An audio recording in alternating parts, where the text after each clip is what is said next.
tiba-tiba waktu itu sudah malam sekitar pukul 7-8, saya mulai tanya satu persatu, kenapa mereka bisa sampai di sini? Kesaksian hidup mereka, apa yang menyebabkan mereka?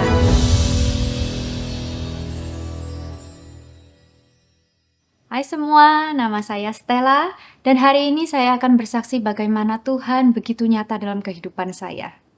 Jadi sedikit cerita sebagai background, saya lahir dari keluarga Kristen Advent. Papa mama saya sudah Advent ketika saya lahir dan kami rajin beribadah ke gereja setiap hari Sabat. Tetapi Tuhan sendiri adalah Tuhan yang kami sembah hanya pada saat kami berdoa atau pergi ke gereja pada hari Sabat, tidak lebih dari itu. Jadi hubungan kami secara pribadi dengan Tuhan bukan sebagai teman, jadi sebagai Tuhan saja.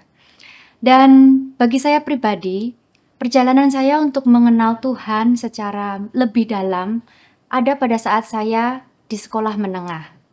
Waktu itu saya sudah berada di tingkatan akhir sekolah menengah saya, kelas 3 SMA. Kalau di sini mungkin setara dengan Form 6. Pada saat itu, papa saya mengalami kesulitan dalam bisnisnya, sehingga keadaan keuangan keluarga kami cukup kacau. Dan pada saat yang sama, saya harus menentukan langkah saya yang berikutnya. Saya mau pergi kuliah kemana. Dan pada saat itu jujur, saya mau ikut teman-teman saya. Saya ingin sekolah kedokteran, saya ingin ke sekolah ini dan itu, tapi saya tidak tahu arah yang pasti. Dan pada saat itu juga, Mama, karena dengan kesulitan yang dialami Papa, Mama mulai belajar lebih banyak tentang Alkitab. Dia mulai belajar lebih dalam. Dan dia sendiri mulai membangun hubungan secara pribadi dengan Tuhan. Dan pada saat itu, Mama merasa bahwa dia belum benar-benar memberikan saya fondasi spiritual yang kuat.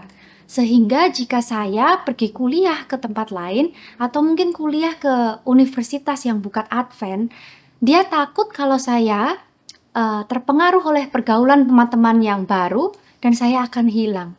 Jadi dia mulai berdoa, Tuhan, kemana saya harus kirim anak saya, supaya anak saya ini tidak hilang, supaya anak saya ini boleh mengenal Engkau juga lebih dalam. Jadi itu kerinduan mama saya. Dan pada saat yang sama juga, ketua jemaat saya di gereja, dia dan istrinya datang ke Enen. Dia mengikuti program kesehatan di Enen, dan setelah dari sini, dia balik ke Indonesia dan dia merasa bahwa, wah, program medical missionary ini bagus sekali. Dan saya mau orang-orang muda di gereja saya juga mengikuti program pelatihan tersebut. Setelah dia datang kembali ke gereja, dia mulai mencari-cari. Wah, anak muda yang mana ini yang kira-kira cocok untuk dikirim ke Enen? Dan dia lihat saya karena saya saat itu adalah satu-satunya orang muda di gereja yang berada di kelas 3 SMA, yang sebentar lagi harus melanjutkan kuliah. Jadi dia mendekati saya dan dia coba berbicara dengan mama juga. Jujur secara pribadi, saya tahu Enen. Saya pernah datang ke Enen dengan papa mama saya beberapa tahun sebelumnya. Kami pernah menjadi tamu kesehatan juga di sini, health case. Dan saya suka tempat ini, tapi tidak untuk belajar. Saya mau ikut belajar dengan teman-teman saya yang pada saat itu akan melanjutkan kuliah ke tempat lain. Tapi untuk mama, Enen merupakan jawaban dari Tuhan. Mama tahu persis kehidupan seperti apa yang akan saya jalani di Enen. Dan Mama tahu persis bahwa di Enen saya akan dapat belajar lebih banyak tentang Tuhan. Pengaruh pergaulan di sini juga pasti akan aman.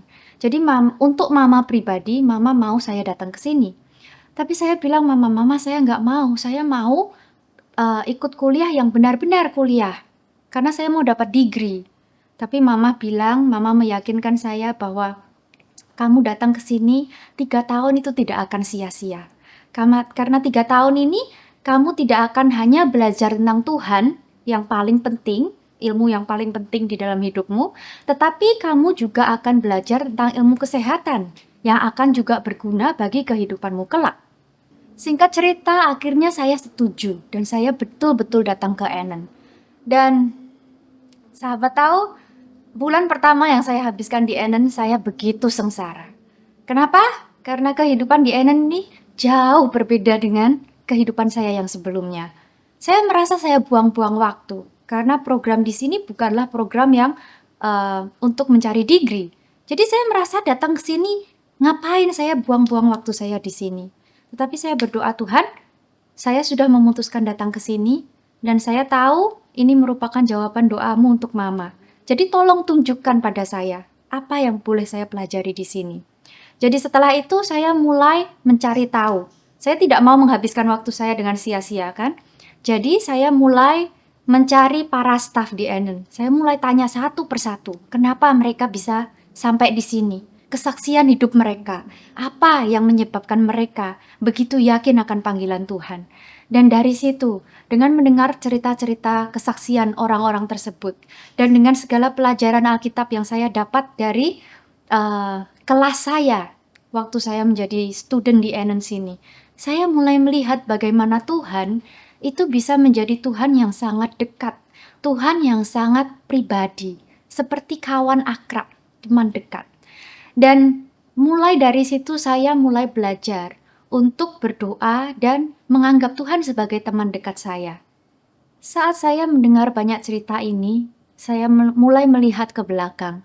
Saya melihat ada banyak sekali tuntunan Tuhan yang saya tidak dapat lihat sebelumnya. Seperti pada saat papa saya mengalami kesulitan keuangan dan saya berada di tingkatan terakhir. Waktu itu pas tepat waktunya ketua jemaat saya pergi ke Enen. Saya tahu itu adalah campur tangan Tuhan, sehingga Tuhan membuka jalan bagi saya untuk pergi ke Enen. Dan saya sangat bersyukur karena saya menuruti kemauan Mama. Dan Tuhan menjawab doa Mama sehingga saya boleh datang ke Enen dan saya boleh belajar tentang bagaimana saya boleh memiliki hubungan yang akrab dengan Tuhan. Dan juga saya sangat bersyukur saya dapat belajar tentang segala ilmu kesehatan. Pada hari ini saya merupakan ibu dari 3 orang anak. Dan saya bisa saksikan bahwa segala hal tentang kesehatan yang saya pelajari di Enen itu sangat berguna bagi saya sebagai seorang ibu dan sebagai seorang istri. Dan saya sangat bersyukur. Tahukah kamu bahwa Tuhan dapat melihat setiap isi hati kita? Walaupun kita tidak mengatakannya kepada siapapun. Ada suatu hari, setelah saya melahirkan anak saya yang pertama, waktu itu saya sangat merasa kesepian, sangat merasa sedih, nggak tahu kenapa. Saya merasa sedih, saya merasa kesepian, dan saya merasa tidak ada orang yang peduli. Saya merasa semua orang sibuk dengan kehidupannya masing-masing. Dan saya kesepian di sini. Saya struggling untuk menyesuaikan kehidupan saya yang baru dengan bayi saya. Saya merasa sangat sedih, sangat melankolik waktu itu. Tapi tiba-tiba, waktu itu sudah malam, sekitar pukul 7-8 malam. Tiba-tiba saya mendengar suara ketukan di pintu saya. Saya cukup kaget, siapa ini? Karena tidak biasanya ada orang datang ke rumah saya pada jam-jam tersebut. Jadi saya bukakan pintunya, saya lihat ada teman saya, junior saya, dia datang membawa bunga, satu buket bunga kecil. Nah dia bilang, Stella C, saya boleh masuk nggak? Dan saya bilang, oke, masuk. Terus dia cerita, hari ini saya dapat buket bunga dari pacar saya. Jadi pacar saya ini, dia melamar saya. Dia menyatakan cintanya sama saya, dia beli saya satu buket yang besar. Dan saya berdoa sama Tuhan, Tuhan, saya tidak mau menyia-nyiakan buket ini hanya untuk kesenangan saya pribadi. Saya mau supaya buket ini juga menjadi berkat bagi orang-orang lain. Jadi dia buka buket itu, dia pisah-pisahkan bunganya sehingga itu menjadi buket-buket kecil. Dan dia bagikan ke teman-temannya, teman-teman perempuannya serumah. Dan pada saat itu masih ada beberapa buket sisa. Dan dia berdoa, Tuhan, siapa lagi yang perlu saya kasih, perlu saya beri bunga ini? Dan nama saya terlintas di pikirannya.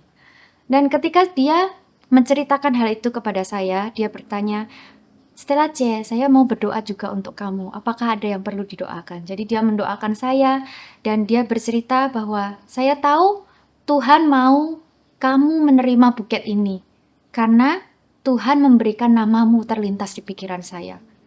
Saya bercerita dengan dia, saya masih keeping cool. Saya tidak bercerita banyak, tapi saat dia balik, saya tutup pintu, saya mulai menangis. Karena saya tahu itu adalah jawaban Tuhan. Tepat ketika saya merasa sangat sedih, tepat ketika saya merasa sangat kesepian. Bahkan saya belum sempat cerita ke suami saya. Tuhan sudah tahu dan Tuhan sudah menyiapkan jawabannya. Saya merasa Tuhan, Engkau sangat dekat dengan saya. Terima kasih. Saya merasa bahwa Tuhan begitu peduli dan Tuhan berkata secara pribadi dengan saya, kamu tidak kesepian, kamu tidak sendirian. You are loved.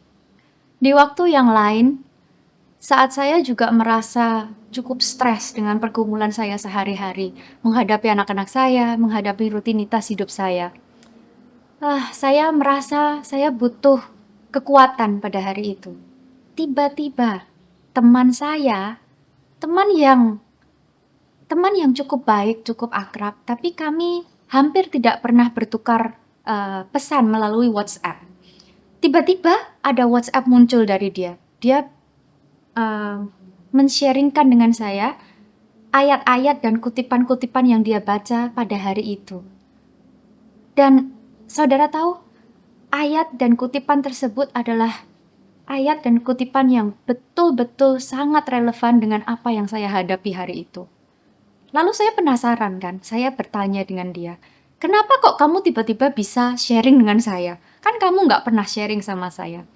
Dan dia bilang, saya sedang berdoa dan saya berkata, Tuhan, ayat ini sungguh bagus.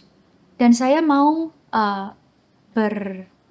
berkongsi ayat ini dengan seseorang. Siapa yang harus saya kirimi ayat tersebut? Dan nama saya kembali terlintas di pikirannya.